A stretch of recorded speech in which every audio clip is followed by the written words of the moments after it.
Hey guys, I know what the title of this video says, but before everyone rushes to the comments, let me clarify something. This video is not about Christian Bale's acting performance. In fact, I think Christian Bale gave one of the greatest portrayals of Batman ever put on screen.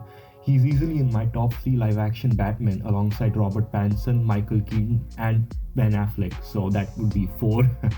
His Bruce Wayne is believable, his Batman is intimidating, and the Dark Knight trilogy completely changed superhero movies forever. So this isn't an attack on Christian Bale as an actor. Instead, I want to ask a completely different question. How good of a Batman was the Nolan version of Bruce Wayne when you judge him purely by his career as Batman? Not his movies, not the writing, not how iconic the trilogy is. I'm talking about how his actual record is as Gotham's protector. How long was he active? How much experience did he actually have? How much did he accomplish compared to every other cinematic Batman? Because when you actually look at the timeline, it's surprisingly short. Let's break it down. In Batman Begins, according to multiple canon sources surrounding Christopher Nolan's trilogy, Bruce Wayne returns to Gotham and becomes Batman when he's around 30 or 31 years old. That's actually very old and a lot older than many other versions of Batman. For example, Robert Pattinson is believed to be around 28 years old in the Batman and he's already in his second year of crime fighting. So Bale is already starting later than most.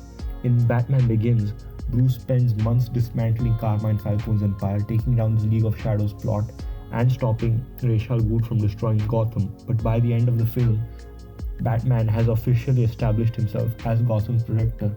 And then, at the beginning of Dark Knight, we know that roughly 1 year has passed. Let's wind the clocks back a year. These cops and lawyers wouldn't dare cross any of you. Operating continuously during that time, working alongside Jim Gordon and Harvey Dent to dismantle Gotham's organized crime. This is where we see the Batman that most people remember.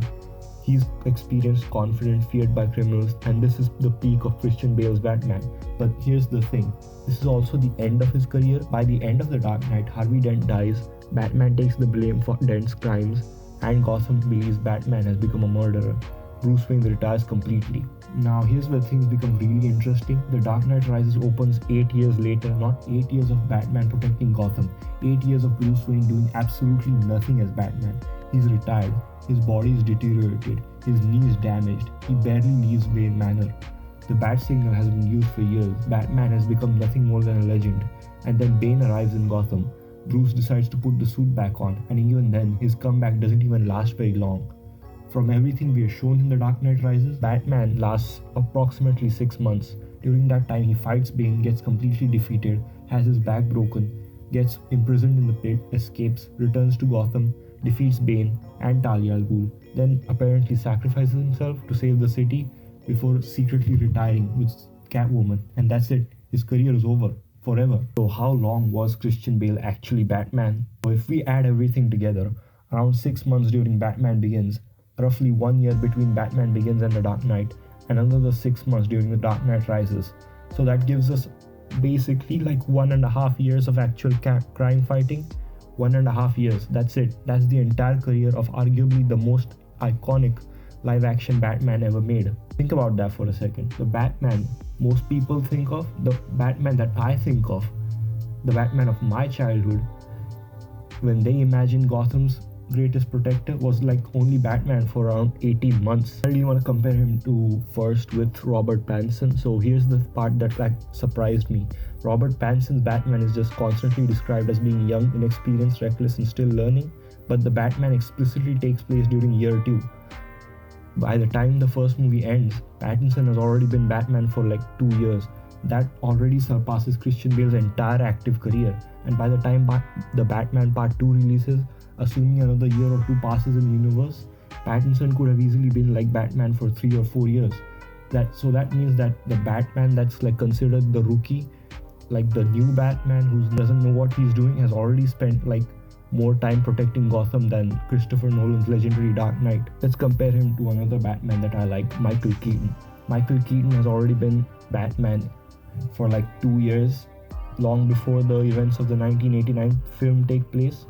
Official time, material, and dialogue suggest he's been operating for like 2 years before the first movie even starts. And by the end of Batman Returns, his career is like 2 to 4 years, or like 3 to 4 years. already more than double Bale's active time. And if you want to like consider the Flash movie as canon, then I guess he's been Batman for like in his 80s. So like he's been Batman since like 60 years, I guess. And then there's Ben Affleck. This is where things become like almost unfair. Batman vs Superman explicitly tells us that Ben Affleck's Batman has been protecting Gotham for 20 years. 20. He's fought countless criminals, watched Robin die, survived decades of violence, and became the most hardened, cynical Batman we see in a film. Compared to Bale's like 18 months, Affleck's career is like 13 times longer. Ultimately, does this make Bale a bad Batman? Absolutely not. This is where I think a lot of people misunderstand the argument. Like, length of service doesn't automatically determine quality.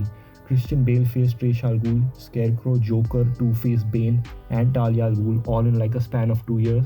He saved Gotham multiple times. He's inspired an entire city. He changed Gotham forever. Like, those are incredible achievements, but if we're judging like Batman's purely as Gotham's long-term protector, it's hard to ignore how incredibly short this career actually was. Most comic versions of Batman spend like decades protecting Gotham.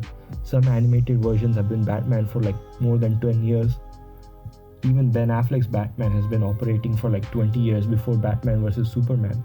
Compared to all these versions, Christian Bale like barely got started. So is he actually a fraud? Maybe fraud is too harsh, but I do think the Nolan trilogy creates an interesting illusion because Bale feels like the definitive Batman. His movies are legendary, his presence is unforgettable, yet when you actually examine the timeline, he spent surprisingly little time wearing the cape and cowl. His reputation comes from the impact he made, not the length of his career, and maybe that's exactly what Christopher Nolan intended. Batman wasn't meant to be like a lifelong symbol in this universe.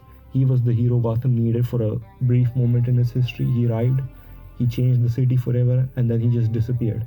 So while I don't think Christian Bale is a fraud, I do think he's one of the most shortest serving cinematic Batman forever. And that's a fact most fans don't even think about.